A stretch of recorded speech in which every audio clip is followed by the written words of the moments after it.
So today we're going to be talking about a special berry we have growing here on the farm. That's coming up next.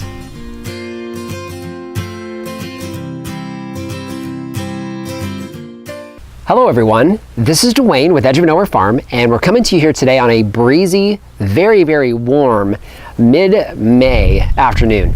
I think it's May 19th today actually, so third week of May, and actually I'm sitting right next to our boysenberry bush. So for those of you who don't know what a boysenberry is, my understanding about boysenberries and why it's a special bush for me is it takes me back to my childhood. So boysenberries were actually bred in Southern California. In fact, Knott's Berry Farm, for any of you out there that are in Southern California now or have been there, I was born and raised there. Knott's Berry Farm, really cool place to go and visit. It's an amusement park, a lot of cool rides, loved that as a kid. But one of the things that I really remember more than anything was the boysenberry, everything that they have there. What I really didn't know until I was older is that's really where it had its birthplace, so actually where it was bred. So boysenberries, obviously for me, a special place in my heart. Being a child, going to Knott's Berry Farm was a blast, even as a teenager. Really had a good time doing that, and this is one thing that I wanted to bring onto the farm and just try here in Arizona. So what we found, this bush has been in the ground for about a year. It didn't produce anything last year, which made me a little nervous. It looked like it pretty much died over the winter time, so I thought for sure maybe we had lost it. And then all of a sudden it kind of burst back into life just a few weeks ago. So from a bunch of dead sticks, we've got this bush that's going on behind us here.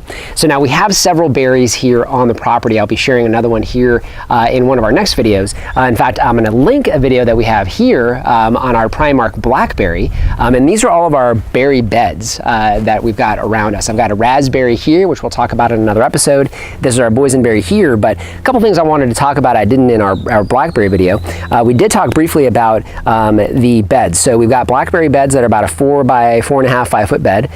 We do EMT piping. We use this mainly so that we can use it either as a trellis, which this bush is probably going to need eventually, or more importantly as bird protection. So as we have birds that are coming to eat our berries, we don't mind sharing some, but we want the majority of them. So same thing here, but ultimately we have the ability to put protection. Also where we're located. So I've got two very, very large Pakistani mulberries behind me. So they actually give it shade mid-morning into what is now early afternoon, where they're finally out from the shade. So it does protect them somewhat from the sun, and of course they're fruiting varieties as well, which we'll share another time. So the boysenberry is one of only 2 of our berry varieties that actually have thorns, so I'm not going to dig into here right now, but it is a thorny berry. It tastes a lot like a blackberry, a little bit smaller than your typical blackberry. So same color, has that dark pigmented color, which is a fantastic antioxidant. So it's a great antioxidant rich food, which we love, but it tastes amazing. It's got this just amazing flavor, very, very sweet flavor. So a couple more things about the plant. So for us, obviously we're in May. Typically this would probably be something that would be ripe more in June or July. So we're just a little bit early, which is not uncommon.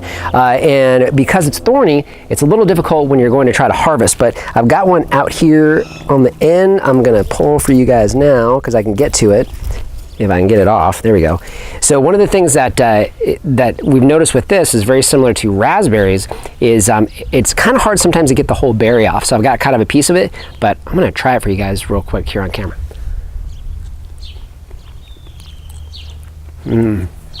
Yeah, so it's got this, if you've ever had it, really, really sweet. It's tangy too, but just kind of a different tanginess. Kind of not, more tangy than tart. I guess the best way for me to describe it, as weird as it may sound, but more tangy than tart, and then very, very sweet. And that one probably could have gone another day or so, but very, very good. And then what I also noticed, I got some gloves because I'm gonna harvest some here, but what I also noticed is as I peel these back and I look inside here, there are actually a lot more berries in here that are kind of tucked in, and this one's really, really dark. I've got several in here that are. I'm not gonna dig in there too much, but what's kind of nice and what we're noticing, unlike our other berries, is that we're not even needing to net this bush. And I'm assuming it's these thorns, because a lot of the production, the fruit production, is down in the middle of this bush, which is really, really cool. So I didn't think that's what was going to happen, but ultimately it is. So what I'm going to do, I'm going to do a quick harvest. This is the first time really harvesting off this tree, so I'm going to do a quick harvest, and I'll show you guys that here in just a second.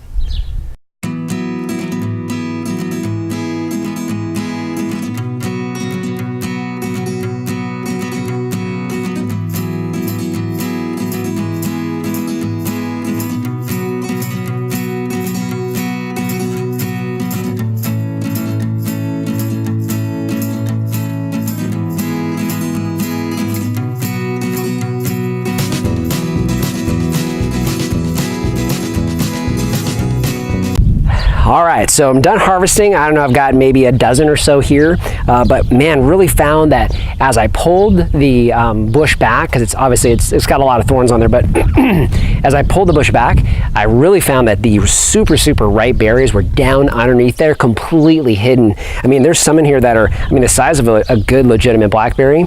And what's interesting is some of the little actual, I don't know what you would call them, like the little lobes or whatever, are really big. Like this one's really big. So yeah, really looking forward to trying these out. I mean, the ones I've had so far are amazing, but these look even riper than the ones I've had. So really looking forward to that. So I want to thank you for joining us today and hope you enjoyed this short video. We're just trying to get more of our videos out to kind of show you some of the specific things we have on the farm as we get into our production time. So you know what, if you haven't subscribed yet, hey, subscribe below. We'd love to have you here with us as we go through our summer growing season. We got a lot of fruit that's in production, a lot of trees that are kind of cool that we're going to share with everybody. You know what, also if you can hit the like button, that'd be great, and share our videos. We'd love that, especially if you're here in Arizona and you got somebody else that is kind of like a tree nerd or tree geek. I think they would like some of the things that we're doing out here. And you know, if you have any comments or questions, leave them down below. You know, berries are new for us, so some of you professional berry producers out there, if you've got some hints or tips for us, you know what, we'll take them. We'd love to hear it. So just want to thank you again for joining us today and remind you, if we can farm on the edge of nowhere, so can you. Have you ever been to Knott's Berry Farm? We're going there today. We're not going there today. So today we're going to be talking about this little bush right next to me. It actually had its beginnings in Los Angeles. It doesn't matter. It doesn't matter.